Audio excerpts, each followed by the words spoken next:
भाभी, मुझे वो आपका डायमंड वाला नेकलेस दे दो ना, मुझे एक पार्टी में जाना है पहन के। ननन जी, वो सेट तो मेरी भाभी का था, उनको एक शादी में जाना था तो मैंने उनको वापस कर दिया। कोई बात नहीं ननन जी, आप मेरे पास से कोई दूसरा सेट ले लीजिए।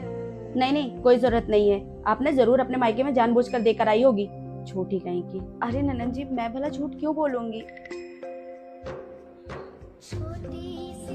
बहुरिया, जी माँ जी। आज घर में मेहमान आ रहे हैं तो नाश्ता पानी और खाना पीना बना दे। माँ जी, मैं सुबह से काम करके बहुत थक गई हूँ, आप प्लीज ननन जी को बोल दीजिए, उन्होंने सुबह से कोई काम नहीं किया है। अरे वो क्यों करेगी भला, घर की बहू तू है ना, तो चुपचाप तू जाके बना।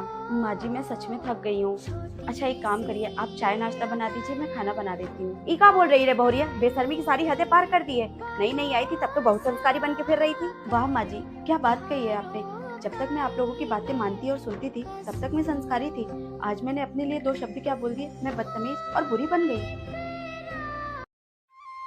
अरे तू फिर से आ गई खर्चा बढ़ाने। भाभी, मैं तो माँ से मिलने आई हूँ। माँ से मिलने आई है ना, तू चुपचाप माँ से मिलकर चली जाना, वरना मुझसे बुरा कोई नहीं होगा। मम्मी, कैसे हो आप? अरे बेटा, तू कब आई? बस मम्मी, अभी आई हूँ। तो कुछ दिन रह के जाएगी ना? नहीं माँ, मैं यहाँ नहीं रुक सकती हूँ, ससुराल में बहुत सारे काम है। और आपकी तबीयत कैसी है? बेटा तबीयत तो ठीक है, पर दवाई लाने के पैसे नहीं है। मम्मी, मैं आपके लिए पैसे लेकर आई हूँ, ये लो। अच्छा, तो तबीयत खराब होने के बहाने बेटी को बुलाकर पैसे दिए जा रहे हैं। दो मुझे। अरे बहू। मम्मी, अगर आपको यहाँ पर ज्यादा परेशानी हो रही है तो आप मेरे साथ चलो, मेरे घर। नहीं बेटा, मैं नहीं जा सकती। तेरे जैसी एक बहू भी है मेरे घर, जो मेरा बहुत ध्यान रखती है, और उसे छोड़ के कैसे जा सकती हूँ मैं तेरे साथ। और वैसे भी बेटियों के घर माँ नहीं जा सकती। ठीक है माँ, तो मैं चलती हूँ फिर। ठीक है बेटा, अपना ध्यान रखना। मम्मी जी, मुझे माफ कर दीजिए। अरे तू फिर। अरे ओ नहीं बहुरिया, थोड़ा चीनी मिलेगी क्या? हाँ जी चाची जी, आइए बैठिए, मैं लेके आती हूँ। अब बहू, तुम्हारी सास नहीं है क्या घर पर? नहीं चाची जी, माँ जी बाहर गई हैं। अच्छा, वैसे बहुरिया एक बात बताए, किसी से कहना मत, तेरी सास तेरी बहुत बुराई करती है। हाँ। अच्छा, क्या कहती है? देख बहुरिया, तू तो पूरे दिन काम धाम करती है, ऊपर से सबका कितना ख्याल रखती है, इसके बावजूद भी तेरी सास पूरे मोहल्ले की औरतों से तेरी बुराई करती फिरती है। कहती है मेरी बहू ऐसी है वैसी है, मेरी बहू कामचोर है, एक भी काम नहीं करती है। ऐसी बहू पा करके मेरी तो किस्मत फूट गई है। बताओ बहू। अच्छा माँ जी, ये सब कहती हैं? आने दीजिए, आज मैं बताती हूँ इनको। बहू आ गई माँ जी। आप सबसे पहले ये बताइए, आप मोहल्ले वाली औरतों से मेरी बुराई करती हैं? किसने कहा ये सब? चाची जी बोली हैं। क्यों रे कमला, मेरे न रहने पर यही सब करने आती है मेरे घर? नहीं, मैंने कब कहा बहू, मैं तो बस। चुप कर, तेरी इन्हीं सब हरकतों की वजह से तेरे और तेरे बहू के बीच में हमेशा लड़ाइयाँ होती रहती है। और तू। अरे ओ नहीं बहुरिया, थोड़ा चीनी। हेलो माँ। हाँ बेटा। माँ प्लीज विदाई करा लो यहाँ से मेरी। कोई बात है क्या? मैं यहाँ रह रह के थक गई हूँ, क्या बताऊँ आपको। ना इनके घर में एसी है ना कूलर है, सारा दिन गर्मी में रहना पड़ता है, यहाँ तक कि रोज रोज गर्मी में खाना भी बनाना पड़ता है। अब मैं ये सब और नहीं झेल सकती माँ। तो बात करवा अपनी सास से। ठीक है, मैं अभी बात करवाती हूँ। माँ जी। हाँ बहू, मम्मी बात करेंगी आपसे। हेलो। हाँ समदन जी, प्रणाम प्रणाम। मेरी बेटी की विदाई कर दीजिए, उसे वहाँ पे सुकून नहीं है। आप लोग गर्मी में उससे खाना बनवाते हैं, ऐसी सास होने से अच्छा है कि मेरी बेटी बिना सास के ही रहे। समदन जी, एक का तरीका है बात करने का और विदाई मांगने का। एक तो आप पूरे 1 साल बाद फोन करके विदाई मांग रही हैं, और वो भी इस तरह से। आप बताइए, विदाई करेंगी या नहीं? हाँ करूँगी, आप कल अपने बेटे को भेज दीजिएगा और ले जाइएगा यहाँ से।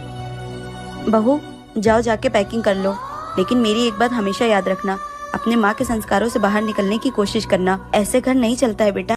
हेलो माँ। हाँ बेटा। माँ प्लीज। ये इतनी सुबह सुबह किचन में कौन है और क्या कर रहा है? बहू।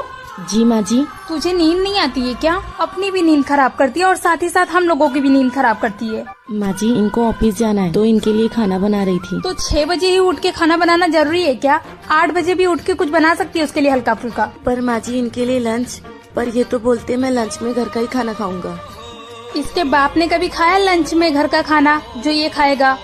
खुद को जो वो शाहजहां समझ के बैठा है ना, तो मैं तुझे उसकी अनारकली नहीं बनने दूंगी।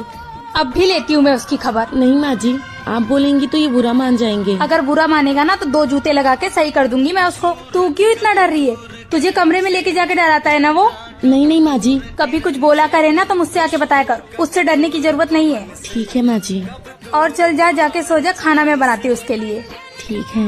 इतनी प्यारी सासू माँ के लिए एक कमेंट। अरे तू फिर से आ गई खर्चा बढ़ाने। भाभी, मैं तो माँ से मिलने आई हूँ। माँ से मिलने आई है ना, तो चुपचाप माँ से मिलकर चली जाना, वरना मुझसे बुरा कोई नहीं होगा। मम्मी कैसे हो आप? अरे बेटा तू कब आई? बस मम्मी अभी आई हूँ। तो कुछ दिन रह के जाएगी ना? नहीं माँ, मैं यहाँ नहीं रुक सकती हूँ, ससुराल में बहुत सारे काम है। और आपकी तबीयत कैसी है? बेटा तबीयत तो ठीक है, पर दवाई लाने के पैसे नहीं है। मम्मी मैं आपके लिए पैसे लेकर आई हूँ, ये लो। अच्छा, तो तबीयत खराब होने के बहाने बेटी को बुलाकर पैसे दिए जा रहे हैं? दो मुझे। अरे बहू। मम्मी अगर आपको यहाँ पर ज्यादा परेशानी हो रही है तो आप मेरे साथ चलो मेरे घर। नहीं बेटा, मैं नहीं जा सकती। तेरे जैसी एक बहू भी है मेरे घर, जो मेरा बहुत ध्यान रखती है, और उसे छोड़ के कैसे जा सकती हूँ मैं तेरे साथ? और वैसे भी बेटियों के घर माँ नहीं जा सकती। ठीक है माँ, तो मैं चलती हूँ फिर। ठीक है बेटा, अपना ध्यान रखना। मम्मी जी मुझे माफ कर दीजिए। अरे